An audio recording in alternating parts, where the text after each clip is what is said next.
Hi! నమస్తే. Welcome back to our channel Naisha spice vlogs. ఇంకో మంచి రెసిపీతో వచ్చేసానండి. మన రెసిపీ పేరొచ్చి డేట్స్ చపాతీ. డేట్స్ చపాతీ అనేది హెల్త్‌కి చాలా మంచిది. నేనిక్కడ చపాతీ పిండి కలుపుకోవడానికి ఫస్ట్‌గా నేను ఒక నేను బ్లెండర్‌లో కలుపుకున్నా. మీ చేత్తో కూడా కలుపుకోవచ్చు.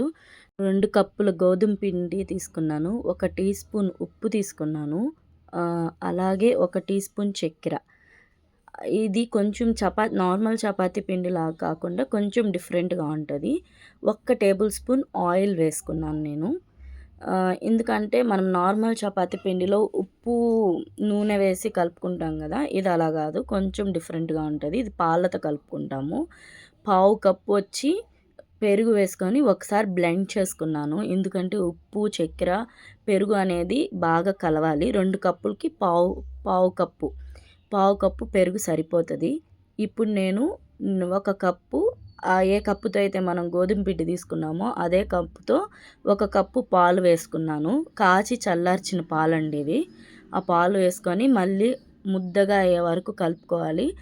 1 కప్పు పాలు సరిపోతది యాక్చువల్‌గా. ఒకవేళ సరిపోకపోతే మీరు ఇంకొంచెం పాలు చిలకరించుకోండి. అంతేగాని పోసేయకండి. పిండి ఇలా నేను బ్లెండర్‌లో నుంచి తీసుకున్నాను. అది ఇలా వచ్చింది. మళ్ళీ 1 టేబుల్ స్పూన్ ఆయిల్ పైనుంచి వేసుకున్నాను. ఎందుకంటే ఇది పాలు వేయడం వల్ల కొంచెం మనకి బాగా స్టిక్కీగా ఉంటది. అతుక్కుంటుంది చేతికి. అందుకు నూనె వేసి మంచిగా కలుపుకోండి. ఒక 10 నిమిషాల పాటు మంచిగా అది కలవాలండి. పిండనేది సాఫ్ట్‌గా అయ్యి ఇలా అవుతది. ఇలా ఇలా బబుల్స్‌గా కొంచెం వేరయిందంటే కొంచెం ఈస్ట్ అంటే మనం ఇక్కడ పెరుగు, చక్కెర వేసాం గదా! అది ఈస్ట్ లాగా మనకి పనిచేస్తదనమాట మన చపాతీ పిండికి. అంతే. మళ్ళీ ఒకసారి మంచి ముద్దగా చేసుకొని నూనె వేసి మూత పెట్టి ఒక 10 నిమిషాలు సైడ్ పెట్టేయండి. ఇప్పుడు మనం డేట్ స్టఫ్ రెడీ చేసుకోవాలి చపాతీలోకి స్టఫ్ చేయడానికి. నేనిక్కడ అంజీర్ ఒక 2-3 తీసుకున్నాను. ఈ డ్రై ఫ్రూట్స్ అనేది ఆప్షనల్ అండి. మీ దగ్గర ఏం అవైలబుల్ ఉన్నాయో అవి తీసుకోండి. నా దగ్గర బాదం, కాజు ఇవన్నీ ఉన్నాయి. అందుకు నేను అవన్నీ వేసుకున్నాను కొద్దిగా. అంటే మీకేమి ఇంత క్వాంటిటీ అని ఏం లేదు. వేసుకోండి. కానీ ఖర్జూర పండు ఎక్కువుండాలి. మెజర్‌మెంట్స్‌గా అయితే ఒక పావు కప్పు డ్రై ఫ్రూట్స్ తీసుకుంటే మీరు 1 కప్పు ఖర్జూర పండు అంటే డేట్స్ తీసుకోవాలి. అదనమాట క్వాంటిటీ. నేను వేసిన క్వాంటిటీ అయితే. ఫస్ట్ నేను డ్రై ఫ్రూట్స్‌ని పౌడర్ చేసుకొని ఆ తర్వాత దాంట్లో ఉన్న డేట్స్‌లో ఉన్న గింజని ఖర్జూర పండులో ఉన్న గింజని తీసేసి దాన్ని కూడా ఏసి ముద్దలాగా చేసుకొని పక్కన పెట్టుకోవాలి. ఇప్పుడు పొడి పిండి తీసుకున్నాను. గోధుమ పిండి. ఎందుకంటే మనకు చపాతీలు ఒత్తుకోవడానికి. ఇప్పుడు మనం ఫర్మెంట్ కోసం పక్కన పెట్టాం గదా! చపాతీ ముద్దని. అది మళ్ళీ ఒక్కసారి బాగా కలుపుకోవాలి. ఎందుకంటే దాంట్లో ఎయిర్ అనేది ఫామ్ అయ్యి ఉంటుంది. పెరుగు, చక్కెర వల్ల ఎయిర్ అనేది ఫామ్ అయ్యి ఉంటుంది. మంచిగా ఫర్మెంట్ అయ్యి దీంట్లో ఉన్న ఎయిర్ అంతా పోయి మంచిగా మసులుకోవాలి చపాతీ పిండిని.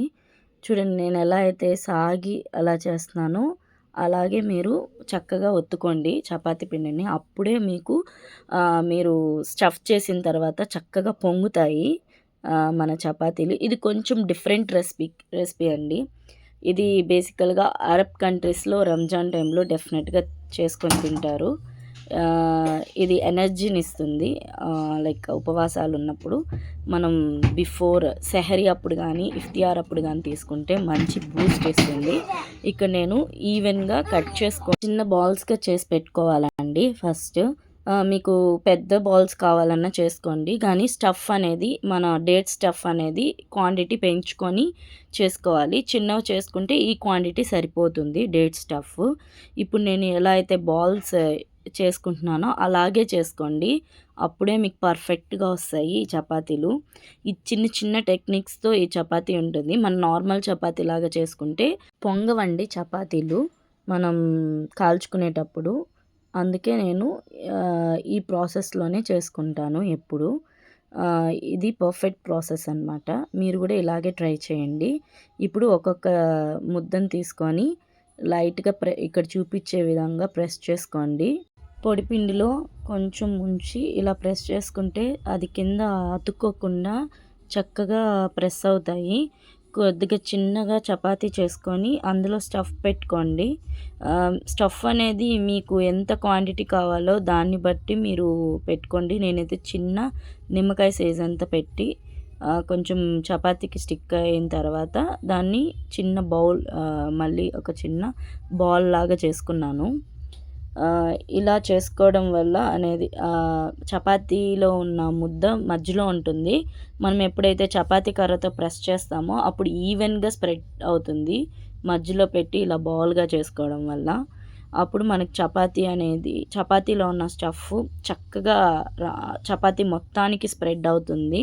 మనం తినేటప్పుడు ప్రతి బైట్‌లో మనకి స్టఫ్ అనేది తగులుతూ బాగుంటుంది. లేకపోతే ఒక సైడ్‌కి వెళ్ళిపోయిందనుకోండి అప్పుడు అంతగా బాగుండదు.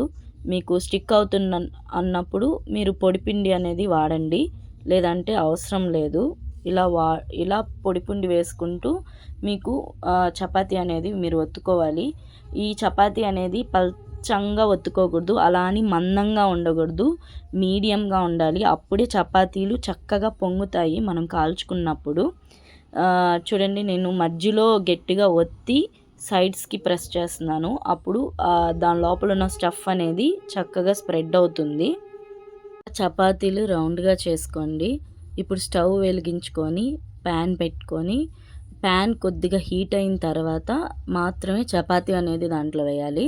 మనం డైరెక్ట్‌గా ఆయిల్ కానీ ఘీ కానీ వేయకూడదు. ఎందుకంటే చపాతీ వేసి 2 వైపులు కొంచెం సెగ తగిలిన తర్వాత మాత్రమే నెయ్యి అనేది మనం చపాతీకి పూసుకోవాలి. 2 వైపులా చక్కగా పూసుకొని మెల్లిగా లో టు హైలో ఉండకూడదు, హై ఫ్లేమ్లో ఉండకూడదు, అలా అని లో ఫ్లేమ్లో ఉండకూడదు.